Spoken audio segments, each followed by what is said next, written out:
En esa versión que leyó Víctor dice la presa de David, pero en la versión 60 dice el botín.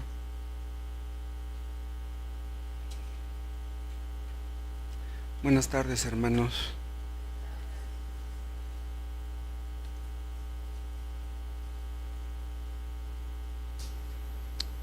Ya oraron antes, pero vamos a orar otra vez. Nuestro Dios, oh Dios, te amamos. Eres un Dios muy bueno. Ensancha nuestros corazones, Padre, para amarte más, para amar a Cristo, para depender de tu Espíritu, para confiar en ti y crecer en santidad. A través de tu palabra, oh Dios, contribuye a esto. Que tu palabra penetre en nuestro corazón, en nuestra conciencia, obre en nuestras vidas, en la vida de tu pueblo, para que seamos lo que tú te propusiste desde antes de la fundación del mundo, que fuéramos.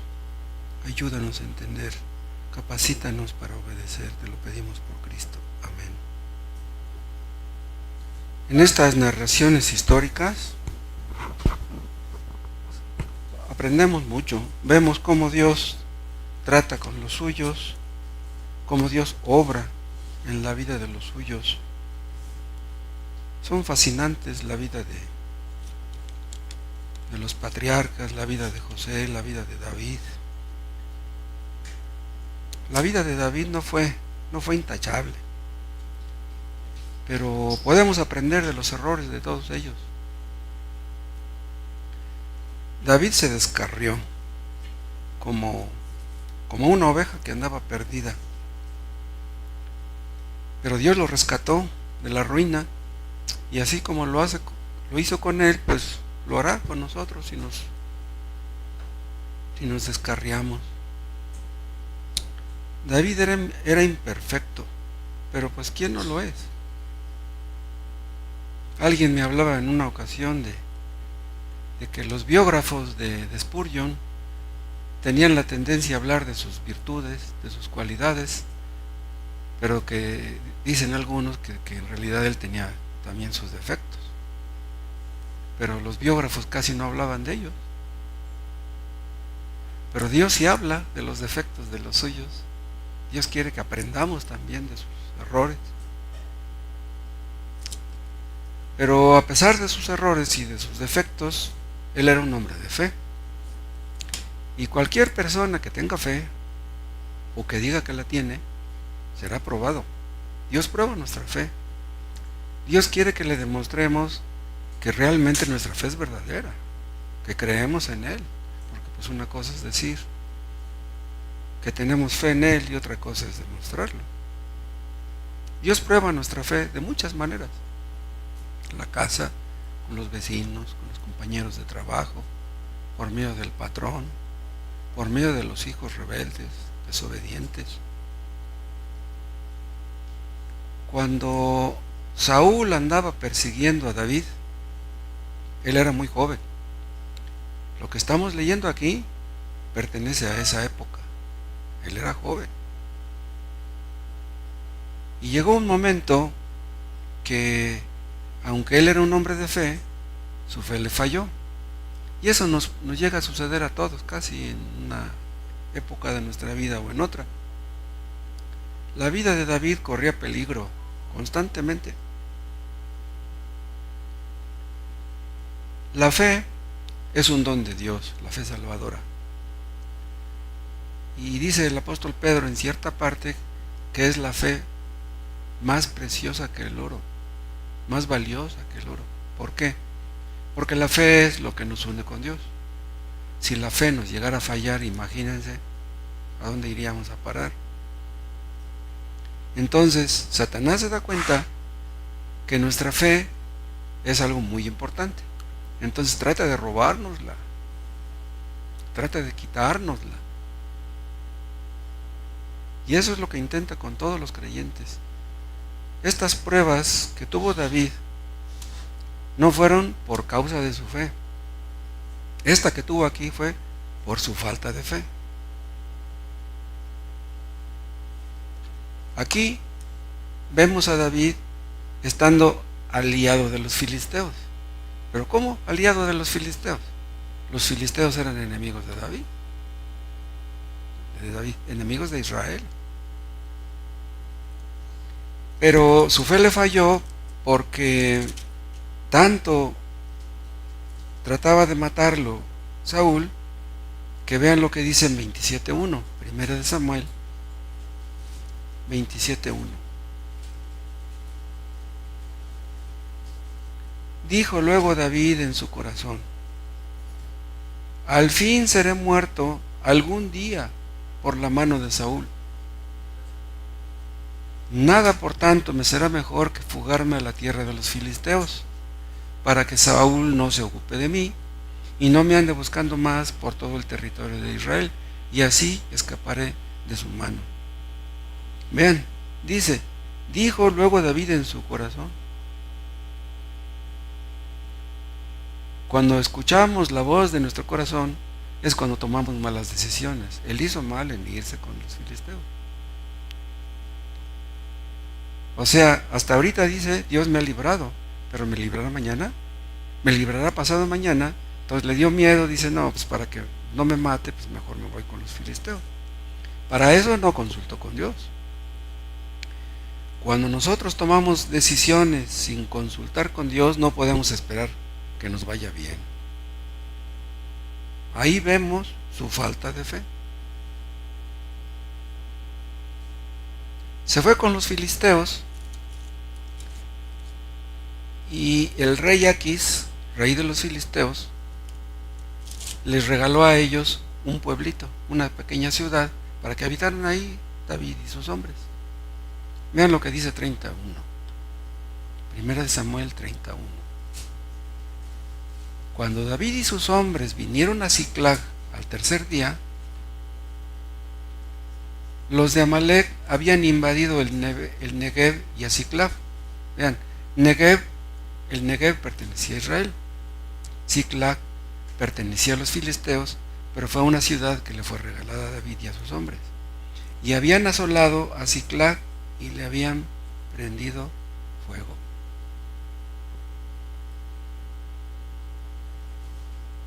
Vean, David y su gente estaban refugiados ahí, en Siclag. Ahí se asentaron, ahí estuvieron mucho tiempo. Pero vean, la tierra de los filisteos, o digamos así, los filisteos eran un tipo del mundo. ¿Cómo es posible que dejó el amparo de su Dios y se unió al mundo, a los enemigos de Dios? En eso que él decidió hacer, estaba confiando en sí mismo. No estaba confiando en Dios. No buscó la guía divina. Huyó de la mano de Saúl, pero se metió en graves problemas. ¿Acaso no dijo Cristo, hermanos, que por ser creyentes, por ser fieles, tendríamos aflicción? En el grado en que seamos fieles a Cristo, a la verdad, al Evangelio, en ese grado tendremos problemas. Si seguimos a Cristo de lejos, terminaremos negándolo y nos meteremos en problemas. Cristo dijo que en el mundo tendríamos aflicción. ¿Para qué son las pruebas que tenemos, hermanos? Dios nos las manda. Las pruebas que tenemos son diseñadas especialmente para nosotros. Dios sabe qué medicamento necesitamos. Y si ese medicamento es muy amargo, pues tenemos que tomárnoslo. Tenemos que aprender de las situaciones difíciles. Las pruebas no son para que huyamos de ellas, son para que las enfrentemos y aprendamos. Cristo constantemente era perseguido, tergiversado, calumniado, mal mirado, odiado, y si nosotros seguimos sus pasos, la gente nos va a hacer lo mismo con nosotros. Si somos fieles a Dios, si somos fieles a la verdad, no nos quepa la menor duda de que tendremos problemas. Si David se fue con los filisteos, actuó en incredulidad. Y si nosotros hacemos lo mismo, si somos incrédulos, tendremos problemas. Debemos creer, hermanos, que las pruebas que nos sobrevienen, Dios las diseña especialmente para nosotros. Si tienen ustedes un hijo muy berrinchudo, muy rebelde, muy desobediente, ahí está la mano de Dios, hermanos. Tenemos que aprender de eso. Los problemas matrimoniales, los problemas económicos, de cualquier tipo. Por muy dura que sea nuestra prueba, hermanos, nuestro deber es obedecer a Dios, pase lo que pase. Pero aunque la prueba sea muy dura, la fe es un recurso que siempre está disponible. En todo momento podemos ponernos o tomar el escudo de la fe. ¿Se acuerdan para qué es el escudo de la fe? Pues para ser librados de los dardos de fuego del maligno. Si el escudo no lo agarramos, si el escudo no lo cargamos, pues por ahí el enemigo se mete y nos destruye. Por muy difícil que sea nuestra situación, hermanos, el escudo de la fe nos protegerá. No se les olvide que nos suceda lo que nos suceda, Dios siempre desea nuestro bien y nunca nuestro mal. Pero ¿saben una cosa? Suele suceder que a veces tenemos problemas por culpa nuestra. O sea, las pruebas nos sobrevienen por nuestra culpa, porque somos necios. Pero aún así, si los problemas que tenemos son por nuestra culpa, no debemos dudar que Dios quiere ayudarnos. Dios no nos va a decir, tú te metiste en problemas por ti mismo, pues ahora salte por ti mismo. No me consultaste para meterte en ese problema, ahora estás sufriendo las consecuencias de haberte metido en ese problema, pues ahora te las arreglas tú solo. No, Dios no va a hacer eso. Nosotros somos infieles, pero Dios permanece fiel. Aunque nosotros a veces lo neguemos, Él no nos negará a nosotros. No podemos pensar que Cristo intercede por los que son fieles, por los que le merecen. No, Cristo intercede por todo su pueblo. Si Cristo fuera a interceder por los que lo merecen, wow, olvídense. Aunque nos sintamos culpables por las malas decisiones que hemos tomado, podemos confiar en Dios. Los inconversos no pueden. Los inconversos, cuando les aprieta el zapato, cuando están metidos en una situación difícil, no pueden confiar en Dios. Nunca lo hicieron antes, ¿cómo lo harán ahora? Si hemos hecho la voluntad de Dios, podemos confiar en Dios. Pero si no le hemos obedecido, es más difícil confiar en Él. Porque sentimos como que no tenemos cara. ¿Con qué cara le pido a Dios que me ayude si no le he obedecido, si ando haciendo cosas que no debo? Pero aunque sea difícil hacerlo, hermanos, es posible. Díganme, cuando llegamos a ser convertidos hace algunos años, ¿cómo llegamos a ser convertidos? Confiando en Dios. ¿Qué éramos entonces en aquel tiempo cuando confiamos en Dios? Pues éramos pecadores. ¿Qué es lo que somos ahora? Pues todavía somos pecadores. Entonces, si confiamos en aquel tiempo, podemos confiar ahora todavía. Qué bueno sería que nuestra fe siempre estuviera arriba, que nunca fluctuara, pero desgraciadamente no es así. Hay días en que tenemos como mucha fe, nos sentimos con ganas de hablarle a cualquiera, pero hay veces que no estamos así. Si alguno de ustedes está sufriendo o está metido en graves problemas, aún así deben confiar en las misericordias de Dios. No duden de Dios, hermanos. Tenemos motivos para dudar de nosotros, pero no de Él. Lo que debemos hacer pues, es lo mismo de siempre: doblar nuestras rodillas y pedirle a Dios su ayuda. Debemos venir a Cristo de nuevo, renovar nuestro venir a Cristo, como en un principio. Qué bueno que Dios nunca deja de ser misericordioso. Vean ustedes en el versículo 6 la angustia de David.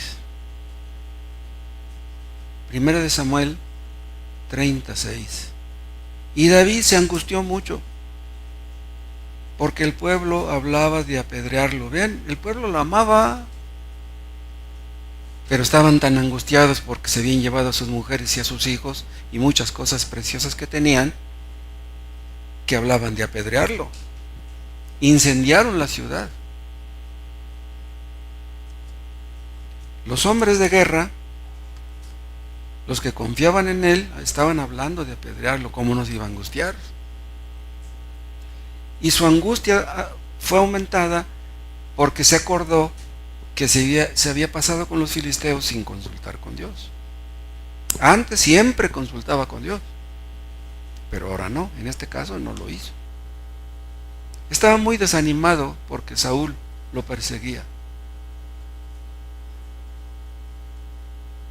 Dijo en su corazón: algún día seré muerto a manos de Saúl. Qué mal negocio es escuchar a nuestro corazón. ¿Haremos lo que él hizo? ¿Huiremos? ¿Nos uniremos al enemigo?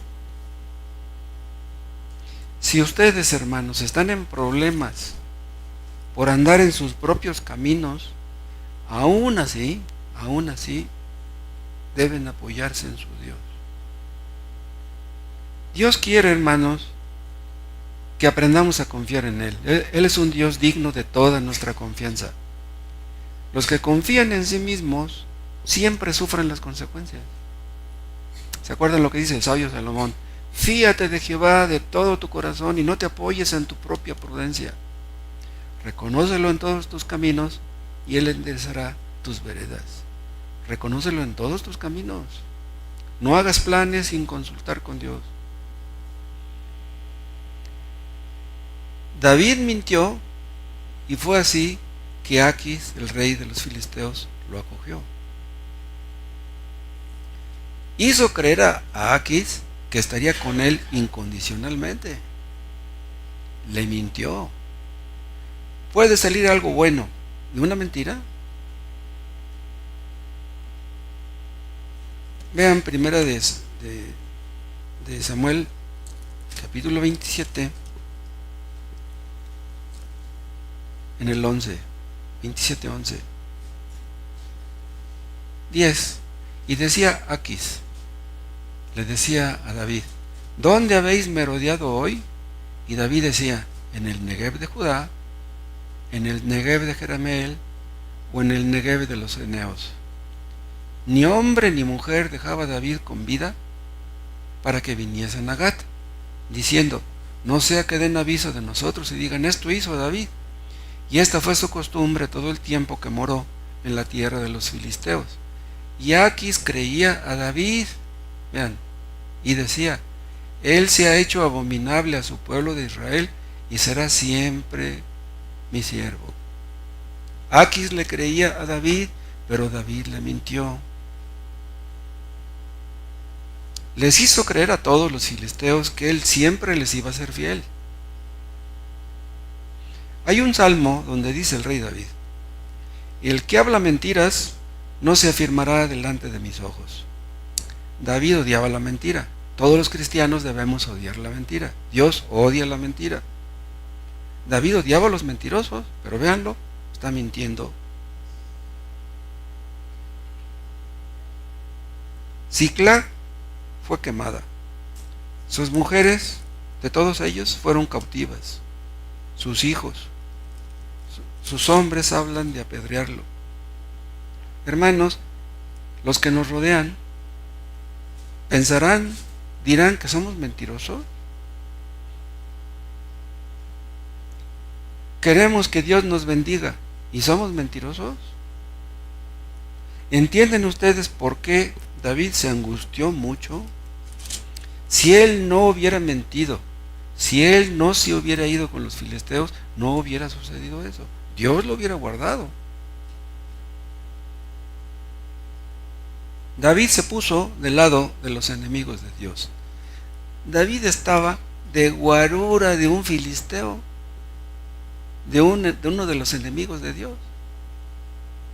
Imagínense ustedes que Gerardo un día se desanimara y dejara de venir al culto y se metiera de guarura del arzobispo primado de México. ¿Cómo? Que se metiera de guarura de Samuel Joaquín. ¿Cómo? Los príncipes de los filisteos no confiaban en David. El rey aquí sí, pero los príncipes no. Vean lo que dice en el capítulo 29, en el versículo 3.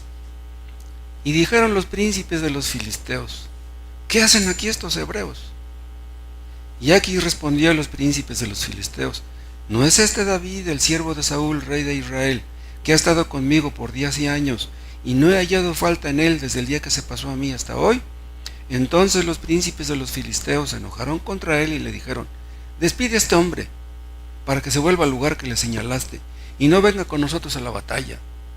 O sea, despide, que se vuelva al lugar que le señalaste, o sea, que se vaya a Ciclag, que no venga con nosotros a la guerra.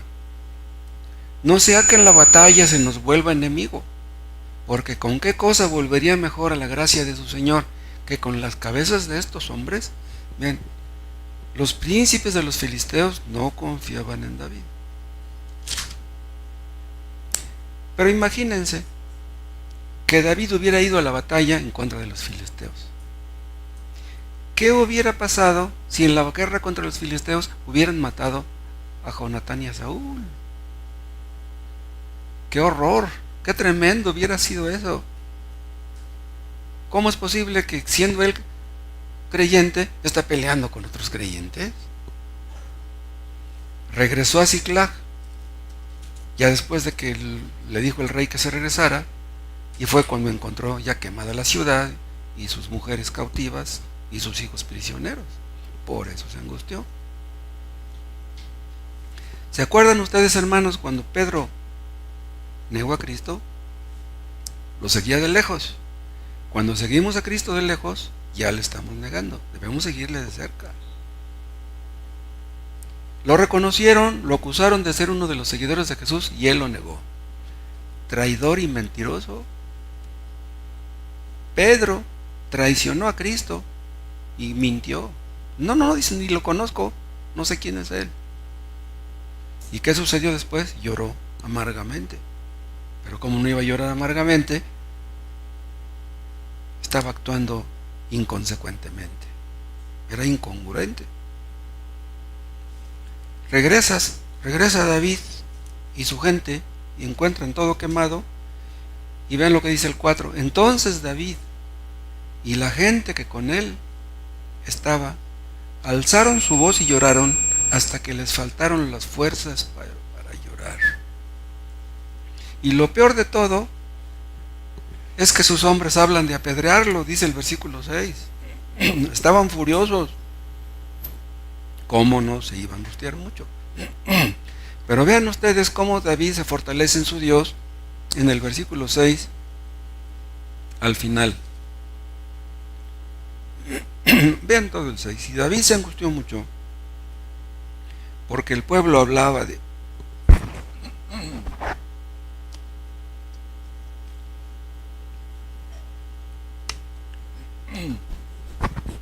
36. Y David se angustió mucho porque el pueblo hablaba de apedrearlo, pues todo el pueblo estaba con amargura de alma, cada uno por sus hijos y por sus hijas. Pero vean estas gloriosas palabras: mas David se fortaleció en Jehová su Dios. ¿Se acuerdan cómo dice una parte del Salmo 42? Dice: ¿por qué te abates, oh alma mía? Y luego dice: espera en Dios, porque aún he de alabarle. Y aquí está haciendo eso. Se fortaleció en su Dios.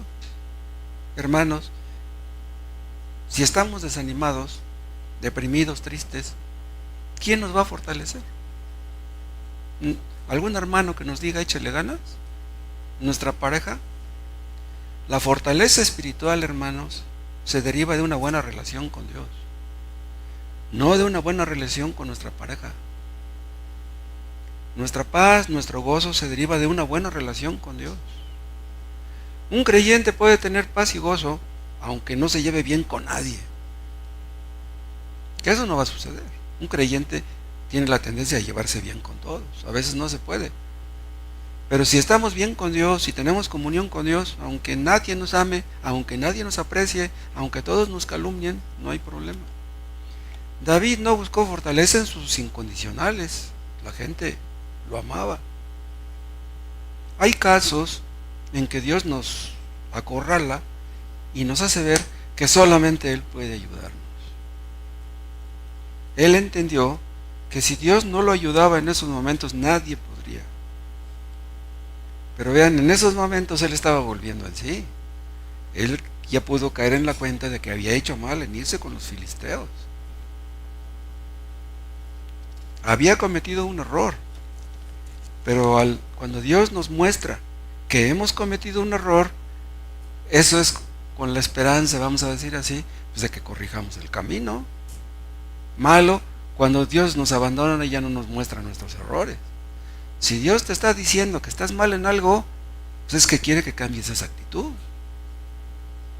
Cuando ponemos nuestros ojos en Cristo es cuando podemos tener paz.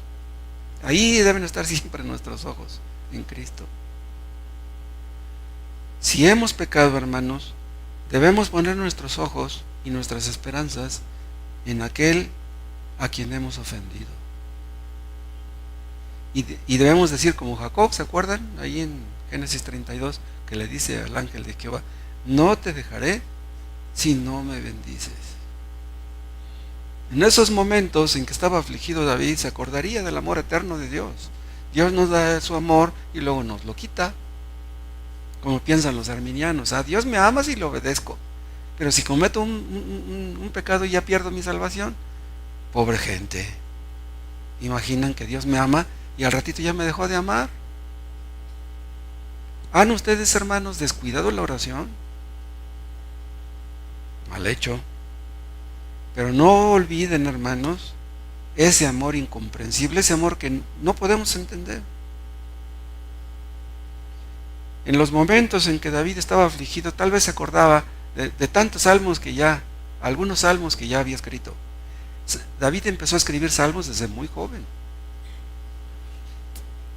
Escribió salmos para otros y no para él. Nosotros los que predicamos para otros y no nos predicamos a nosotros mismos. Otros necesitan y nosotros no. Nos fortalecemos, hermanos, acordándonos de las pasadas misericordias de Dios.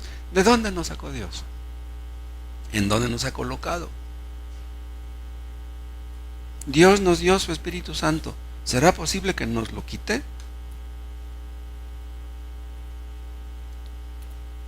Un día yo acudí a Cristo y fui salvo. Fui a Cristo porque Dios me llevó. Si Dios me llevó, ¿será posible que me eche fuera? Ahora, ¿será posible que me eche fuera? Me salvó por su gracia. ¿Será posible que me deje morir solo? ¿Se acordaría David también, saben de qué? De cuando Dios lo libró de las garras del oso y del león. ¿Se acordaría de cuando Dios lo libró de las manos de Goliat? Y pudo haber pensado, si me libró en aquellas circunstancias tan difíciles, ¿será posible que ahora me deje morir solo? Tal vez se acordó también de cuando Mical lo descolgó por una ventana, ¿se acuerdan? Saúl lo quería matar y su esposa lo protegió y lo descolgó por una ventana. ¿De cuántos peligros, hermanos, Dios nos ha librado? Pudimos haber muerto. ¿Cuántas veces pudimos haber muerto antes de ahora? ¿Quién podrá contar las misericordias de Dios? ¿Se acordaría David de cómo Dios lo libró 2 veces de morir con la lanza de Saúl? A veces podemos llegar a pensar que Dios no nos librará porque hemos hecho cosas que no debemos. Hermanos, nosotros hacemos cosas malas, pero Dios no. David ahora está entendiendo porque estaba sufriendo las consecuencias de su error. Podía ver la mano de Dios en lo que le estaba pasando. ¿Quién quemó a Siclag? ¿Los filisteos? No. Quien quemó a Siclag fue Dios mismo, para que David no se apoyara en algo que le habían regalado los del mundo. ¿Nos apoyaremos nosotros en lo que el mundo nos da? O sea, David pudo pensar, ¿qué es lo que me ata a los filisteos? Siclag. Dios está quemando lo que me ata a los filisteos. ¿Qué es lo que hace Dios, hermanos? Que Dios nos separa del pecado y nos atrae hacia sí. Y nos hace ver que lo que nos hace felices no es el pecado. Eso es lo que creen los inconversos, que lo que los hace felices es el pecado. Creen que el cristianismo, creen que Cristo los hará infelices. Dios nos separa del pecado y nos atrae hacia sí. Y nos hace entender que su gracia nos basta, su amor nos basta. Es todo lo que necesitamos. ¿Saben qué es lo que hace, hermanos, Dios? No de un golpe, pero un proceso que puede llevar tiempo. Es que Dios nos libra de nuestro egoísmo, nos libra de nuestra incredulidad, nos enseña a confiar en Él, apoyarnos en Él en toda situación, y es así que nos atrae hacia Él.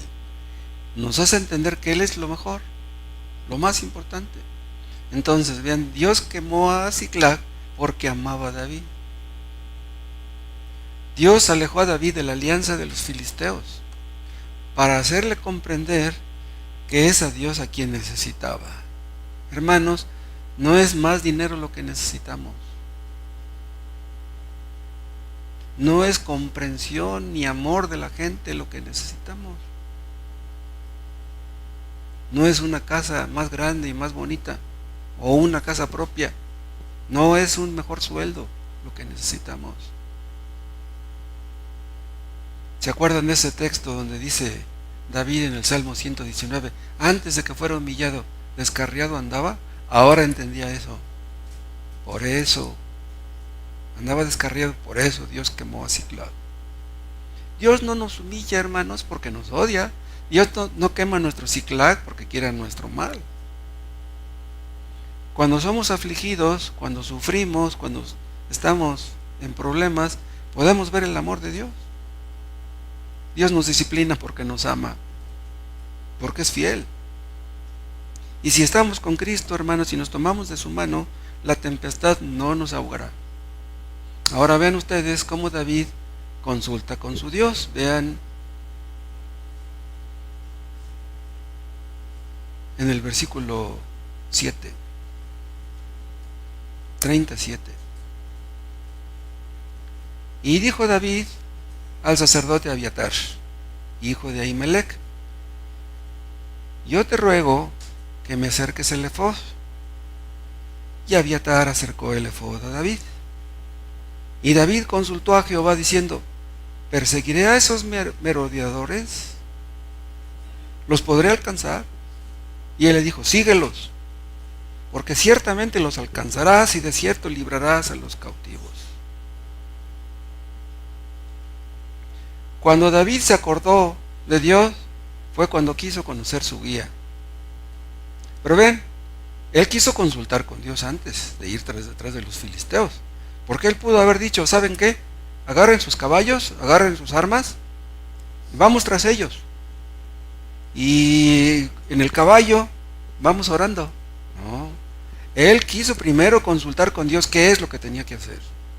O sea, no dio un paso hasta saber la voluntad de Dios. Ya cometí un error antes al pasarme con los filisteos, no voy a cometer otro. David da por sentado que Dios le va a ayudar. David quiere saber qué es exactamente lo que debe hacer. Hermanos, nunca debemos dudar de que Dios quiera ayudarnos. Si nuestros hijos nos han pagado mal, nos han fallado, nos han defraudado, y vienen y nos piden un consejo, una ayuda, un apoyo. ¿Se los negamos? Son nuestros hijos.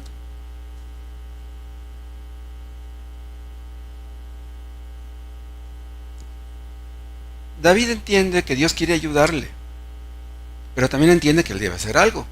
Por eso consulta a Dios. Y entonces Dios nos ayuda, hermanos, para que nos ayudemos a nosotros mismos. Y aquí pues no solamente estaba implícita su vida y su familia, sino la de tanta gente que dependía de él. David iba a tener un botín, hermano, de todo esto, y iba a ser recompensado. Vean lo que dice en el 18. Y libró David a todos los que los amalecitas habían tomado, y asimismo libertó David a sus 2 mujeres, y no les faltó cosa alguna, chica ni grande, así de hijos como de hijas, del robo y de todas las cosas que les habían tomado. Y todo lo recuperó David. Tomó también David todas las ovejas y el ganado mayor, y trayéndolo todo delante decían: este es el botín de David. David tendría su botín. David tendría su recompensa por confiar en Dios, por apoyarse en él. Hermanos, hay veces en que no bastará que oremos. Claro, tenemos que orar, pero no basta.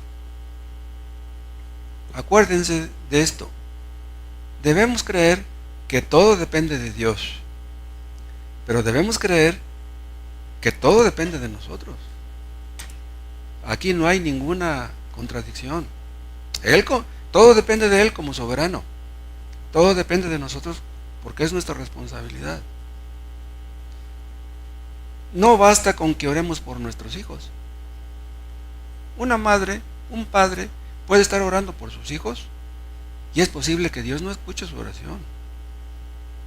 Es posible que un padre, en lugar de ser un instrumento en las manos de Dios para la salvación de su hijo, sea lo contrario. Una mujer puede estar orando por su marido y Dios no la escuche. Un marido puede estar orando por su esposa y Dios no lo escucha. Si no estamos haciendo lo que nos corresponde, Dios no nos escucha. Si oramos por nuestros hijos, debemos hacer lo que nos corresponde, lo que nos toca. Pidámosle a Dios que nos muestre qué es exactamente lo que nos toca hacer y que nos capacite para hacerlo, porque si no lo hacemos, entonces ¿qué caso tiene? Al consultar con Dios, David está desconfiando de su propia sabiduría. Por eso dice: los perseguiré a los amalecitas. Que Dios nos libre, hermanos, de confiar en nosotros mismos. David desconfiaba de su propia fuerza, desconfiaba de su capacidad. Por eso dice: ¿podré alcanzarlos? Qué bueno, hermanos, cuando Dios nos muestra que nuestra fuerza sin su fuerza, ¿qué es? Debilidad. Nuestra fuerza sin la fuerza de Dios no sirve para nada. David alcanzó a los amalecitas, pero su gloria no consistió en alcanzarlos a ellos. La gloria de David consistió en alcanzar a su Dios, en agarrarse de su Dios, en tener la ayuda, el apoyo de su Dios. No hubiera ocurrido esto, no hubiera David actuado de esta manera si Siclag no hubiera sido incendiada. Entonces, vean ustedes que qué bueno que Dios incendió toda la ciudad. Que Dios nos enseñe a confiar solamente en Él, hermanos. Cuando confiamos en Dios es que somos fuertes. Los que esperan en Jehová tendrán nuevas fuerzas, correrán y no se cansarán. ¿Se acuerdan? Ahora vean la respuesta que Dios le da a David. Al final del 8: perseguiré a estos merodeadores, los podré alcanzar. Y él le dijo: síguelos, porque ciertamente los alcanzarás y de cierto librarás a los cautivos. David sale a perseguir a los amalecitas con 600 hombres, pero hubo 200 que no pudieron seguir el paso, estaban muy cansados. Y entonces David fue a alcanzar a los amalecitas nada más con 400. Hermanos, si Dios quiere bendecirnos, Dios nos quitará la poca fuerza que tenemos. Hermanos, durante años confiamos en nosotros mismos. Hicimos las cosas como se nos ocurría, como creíamos que era conveniente. Dios tiene que librarnos de eso. Tiene que enseñarnos a confiar en Él, a apoyarnos en Él. Primero nos vacía y luego nos llena. Dios no llena a algo que está lleno. Dios nos quitará la confianza en nosotros mismos. David y sus 600 hombres no iban a llevar la gloria. David alcanzó a los amalecitas nada más con 400 y acabaron con todos los amalecitas. Tomó el botín y él entiende que fue Dios el que le dio el botín. Ven el 23.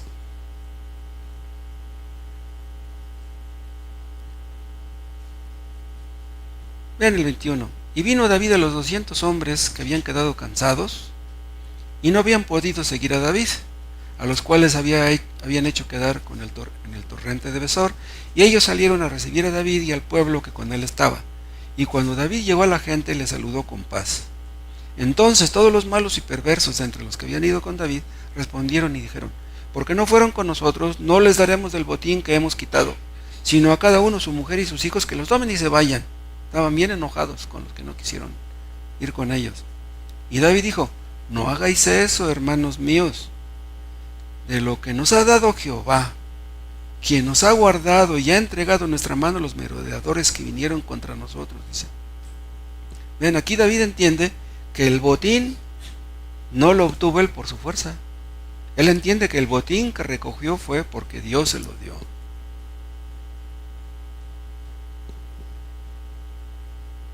Todo lo recuperó David. Si hemos de vencer, hermanos, Dios llevará toda la gloria. Todo lo recuperó David. David no perdió nada en todo esto. Antes estaba bien angustiado y véanlo ahora, bien contento, y todos contentos. ¿Saben qué pasó después de esto? Que David se volvió un mejor creyente, más fiel, más noble. Los creyentes que más confían en Dios son los mejores. Que Dios nos enseñe, hermanos, a confiar completamente en Él, en su palabra, en sus promesas.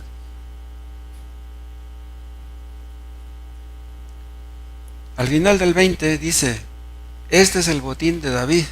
Pues sí, pero David entendía que era Dios el que le había dado el botín. Hermanos, que nuestros parientes, que nuestros hijos vean el botín que nosotros hemos obtenido. La vida cristiana es una guerra. O sea, si tenemos un botín de nuestra guerra, que nuestros hijos lo vean. Que vean que hay un verdadero cambio en nosotros, que hemos mortificado el pecado, que confiamos en Dios, que nos apoyamos en Dios. ¿Será posible que nuestros hijos, nuestros parientes, nos llamen la atención? ¿Que estamos actuando sin fe? ¿Que nos regañen? Dices que eres cristiano y mira cómo actúas. Dices que eres cristiano y ni vas al culto. Dices que eres cristiano y ni lees la Biblia.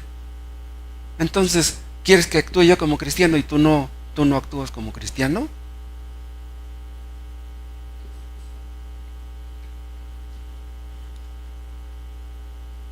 Hermanos, ¿pueden ustedes confiar en Dios para todo lo que necesitan? Si Dios nos ha dado a Cristo, ¿no nos dará con Él todo lo demás? ¿Será posible que nos deje, que nos abandone? ¿Confían ustedes en Cristo para las cosas espirituales y no confían en Cristo para las cosas materiales? ¿Será posible, hermanos, que Dios nos deje morir solos y que nuestros hijos se mueran de hambre? ¿No vamos a tener para pagar la renta? ¿No vamos a poderles comprar a nuestros hijos los cuadernos para la escuela? ¿Será posible que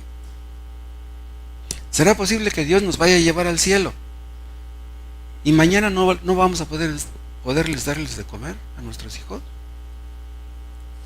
Dios no solamente es un Dios que se preocupa por las almas, Dios se preocupa también por nuestros cuerpos. Dios se preocupa por todo lo que necesitamos en este mundo. No nos enseñó a orar: danos hoy nuestro pan de cada día. A Él le importa nuestro pan.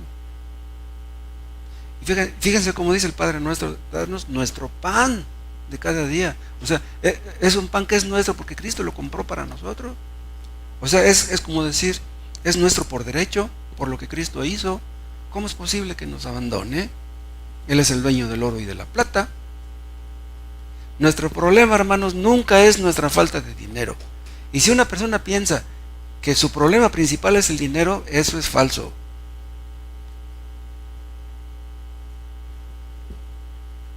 Si ustedes, hermanos, no tienen paz ni gozo porque ganan 2,000 a la semana, no pueden estar contentos porque nomás ganan 2,000. ¿Estarían contentos si ganaran 3,000? ¿4? La falta de gozo no es por falta de dinero. ¿Qué hacen los millonarios? Pues ellos confían en sí mismos, confían en sus millones. Y si nosotros confiamos en Dios, ellos creen que somos tontos. Pero hermanos, nosotros confiamos en un Dios todopoderoso. Y el día del juicio se va a ver quién es el sabio y quién es el tonto. Dice un texto: confiad en Jehová, porque en Él está la fortaleza de los siglos. Y dice el autor de Hebreos que sin fe es imposible agradar a Dios. Que Dios aumente nuestra fe, hermanos. Y que los que no tienen fe aquí, ahora que la tengan. Oremos a Dios que se las dé. Y que queme sus ciclacs. Que todos aquellos que tienen cosas en las que están confiando, que se las quite, para que puedan confiar en Dios. Si nunca han confiado ustedes en Dios, rogamos a Dios que les enseñe, para que en lugar de confiar en ustedes mismos, confíen en Cristo. Ahí a Él será toda la gloria. Te damos gracias por tu palabra, Padre. Te pedimos que la uses y que nos enseñes a todos a confiar en ti, apoyarnos en ti y alabarte, oh Dios, hasta el último día de nuestras vidas, porque digno eres, porque lo mereces. Gracias por el don inefable, porque si nos has dado a Cristo, no nos negarás nada. Nos darás con Él todas las cosas, como está escrito. Bendice tu palabra y que sea de bendición para tu pueblo. Fortalécenos, santifícanos y enséñanos a estar siempre contentos, siempre agradecidos. Por Cristo te lo pedimos. Amén.